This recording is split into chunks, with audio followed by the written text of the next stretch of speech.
Thank you so much for taking the time to talk to us. That's a pleasure. How are you? How are you doing? First off, because we've done quite a lot of these Zoom interviews with different actors and directors, etc., etc., and it's a strange time and a weird time, I guess, in the creative industries, given what's going on. How has it been for you? How have you been surviving? Have you been doing okay? I have been doing okay, actually. I've kind of enjoyed the pressure dropping and slowing down and being a bit more kind of thoughtful about everything.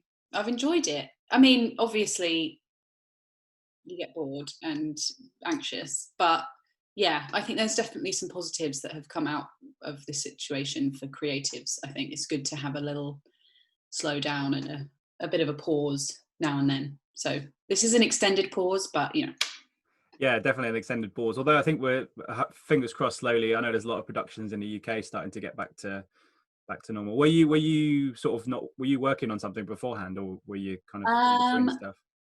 I was working on something, but I managed to sort of finish it off Okay, that's good. just before it all went mad, and then have sort of been working on things during, oddly, which is I've just been really lucky to be able to do that. So I haven't gone completely mad like some people I know. Well, I've gone a bit mad, but not completely mad. Same. Yeah, not quite there, but Yeah, managed better than I spring. thought, which is good. Just about. Yeah, just about. Well, I watched the film the other day, Peripheral. I enjoyed it, but it's quite unique and quite interesting. So Yeah. yeah, I maybe start with kind of how this came about, because I know you've worked with a director before, but maybe about the when you first read the script, what your reactions were to it, and why you kind of lured to Bobbi and her story. So yeah, I'd worked with Paul before, and he came to me with the script and was like, I really want you to do this. And I think I was definitely daunted by it at first because it really was a challenge. It was really, even reading the script, I was like, how would I even begin to do this? Which I actually sometimes think is a really good thing, because so often, it's just, oh, I'm doing this scene in the kitchen about, why is my boyfriend leaving me, whatever. And, that's great. But I think when you get something that sort of scares you a bit, I think that's when it can be very exciting. I'd never really read anything like it, or certainly hadn't done anything like it. So yeah, it felt like a huge challenge, but I was up for it. Yeah, I guess it's good to. I mean, obviously, you do as actors, you do lots of different roles and different people, but this one felt. I could see that it was a challenge for you, but a challenge that you enjoyed, given that there's just so much stuff that this character goes through. Because, excuse me, she's at the beginning, she's written this novel and certain things have happened, and she's kind of overwhelmed with it, and then it kind of goes off in this strange, but yet very, very interesting and very kind of very 21st century way. I mean, what did you see in her that was kind of challenging, and something that was very different to what you'd done before? I like the fact that she's so occlusive. I kind of, I don't know whether I'm an introvert or an extrovert. Actually, I actually don't know that. Maybe no one can be a judge of themselves that way, but I feel like she was very much an introvert, and having all of this attention sort of thrust upon her. Um, yeah, related to that. And then also, she's a rebel. Like she wants to, you know, stick it to the man, and I always love that in a person and a character. It's always really fun to play. And yeah, also she's very lonely. She struggles with social situations, anything. She can't even, she gets to the point where she can't even go outside. That feels very relevant right now, oddly, that it's coming out now and Yeah. everyone's stuck inside and can't get out and is on the computer. But yeah, I think that was sort of unlike anything I'd ever done or anything that I'd ever thought about doing. Just playing a lot of the scenes I'm just on my own with this piece of technology. And yeah, I was really drawn to that challenge, and sort of making a film that's about someone's, you know, descent into a mental state. I think that's you know, that was interesting and tough, but yeah, I loved it.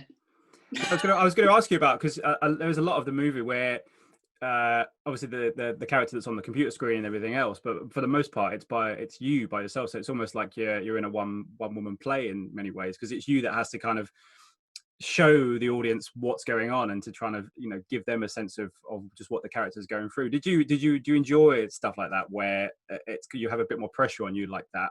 Because I can imagine it gives you such a great kind of freedom to kind of express yourself in different ways. Yeah, definitely. I think it's a different thing. You know, like most actors, I absolutely love actors and being, you know, forgetting that the camera's there and just playing the scene totally with the person. You know, but this was sort of a different beast. I was sort of playing with the camera. You know, it's kind of hard to describe. I think acting for camera is very delicate and specific. And with this film, I was really able to hone in on that and play things in, you know, really, really tiny and experiment with that. And I really enjoyed it. I think it was a massive learning curve.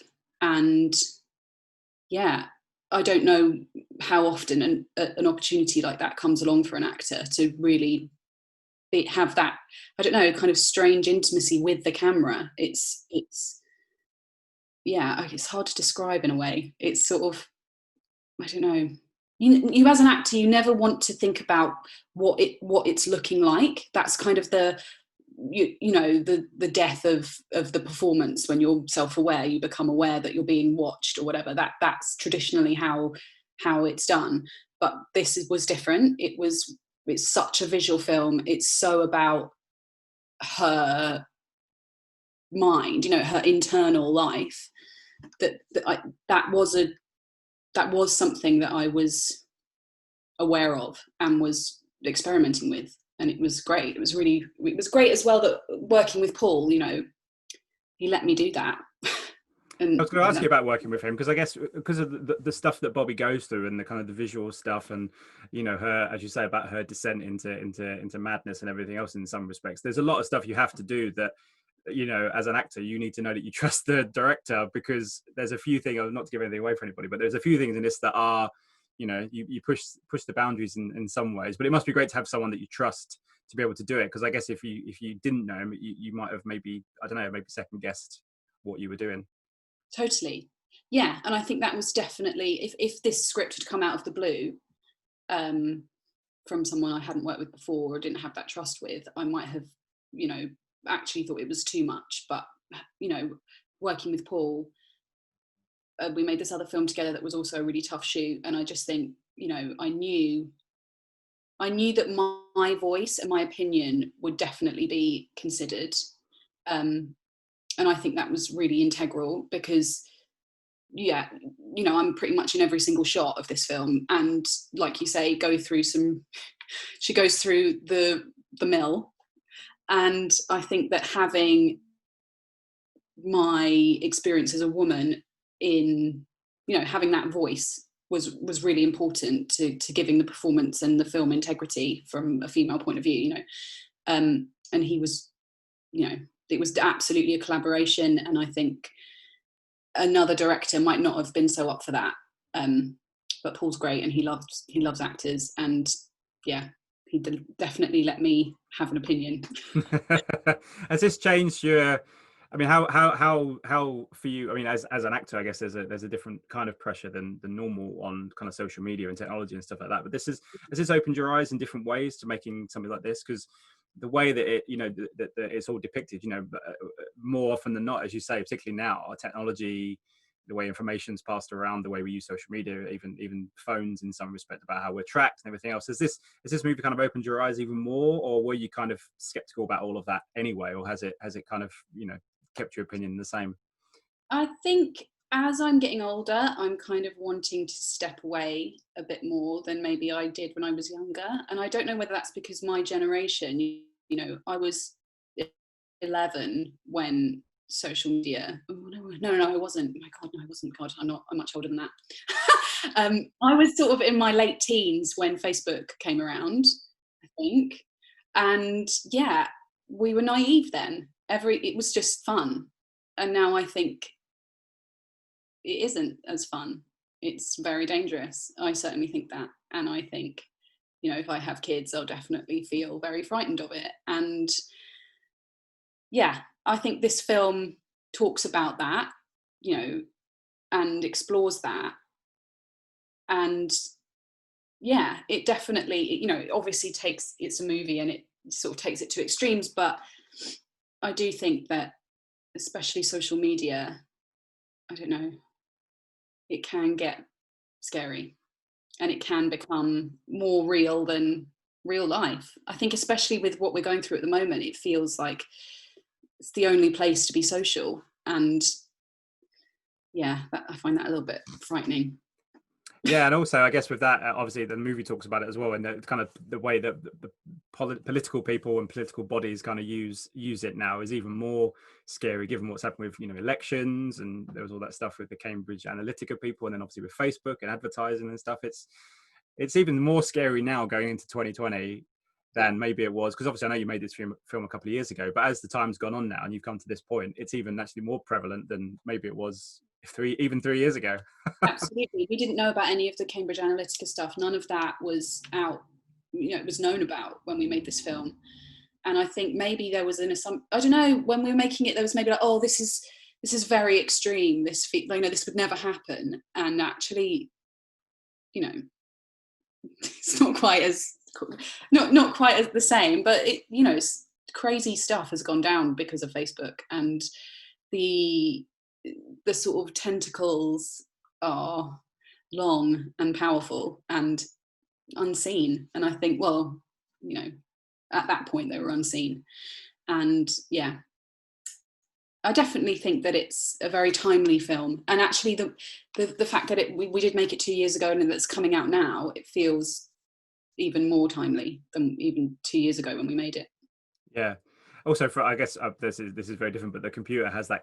I found very unnerving the countdown that she has when she's writing the book. That for if you're in that situation anyway, to have a deadline is always quite scary. But to have it like right in front of you all the time, I thought that was quite, that kind of put the technology with the kind of deadline and someone trying to, obviously people suffer from this second album syndrome, as it were, which she's dealing with. I mean, that adds such attention to the film. Did you feel that when you saw it, that countdown is kind of all of the movie, just as it's ticking away? It was kind of unnerving.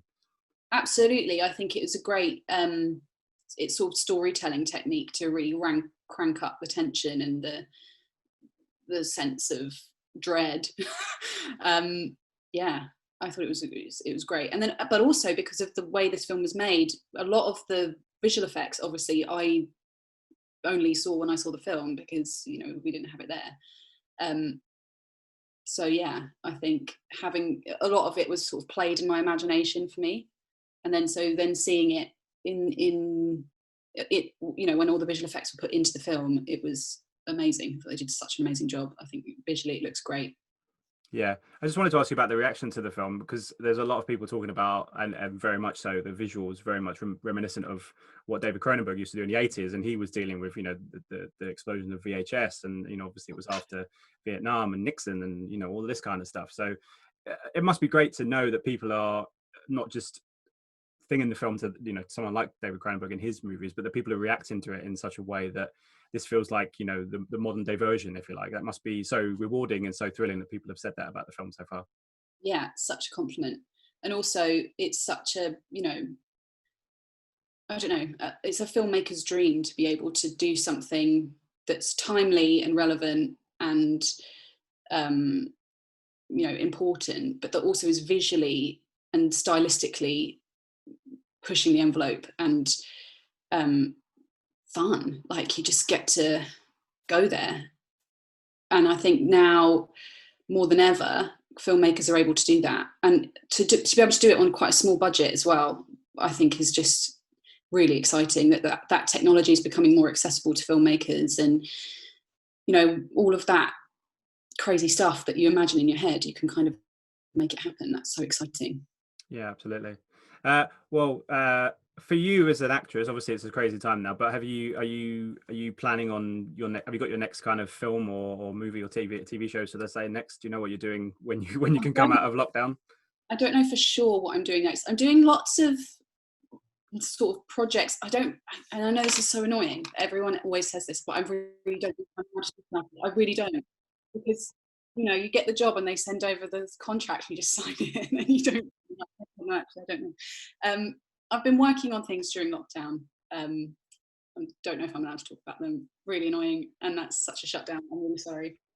But in terms of like the next big filming project, I don't know, and I think we're still a bit away from. I've sort of done a few auditions and had a few meetings and stuff, but I think the industry is waiting for someone to do it. They want a blueprint to run off, and I think there were a few productions that were midway through a shoot stopped. They're going to be the ones that will set precedent, and yeah, I think everyone's like, go on then, you do it, and we'll see. And they're big. Some of them that have started in the UK are big. They're big movies. It's Batman and dinosaurs and things like that. So so we'll see. If they can do it, hopefully I could do it. You could do it on a smaller scale, I'm sure. So yeah. fingers crossed. Well, thank you so much for taking the time to talk to us. Such a pleasure. It's a strange day because I'm bookmarking my weekend with you, and then on Monday I'm interviewing your sister. So that's strange. You? What, yeah. So that's a nice bookend of the very different films. Yes. We've gone from one extreme to the other with that. Yeah. But hey, we love movies, so it's all good. We like all movies. Great. Thank you so much for your time, and good luck with the movie. I hope people check it out when it comes out on. I think it's August the 4th, isn't it, on VOD? So yes, gets a recommendation from us for sure. Thank you so much for your time. Absolute pleasure. Very much. Have a lovely day. You too. Take care. Ladies and gentlemen, you're watching Hey You Guys. Hey You Guys, huh? Hey You Guys. Is that from the Goonies? It is indeed, yes. Nice. Hey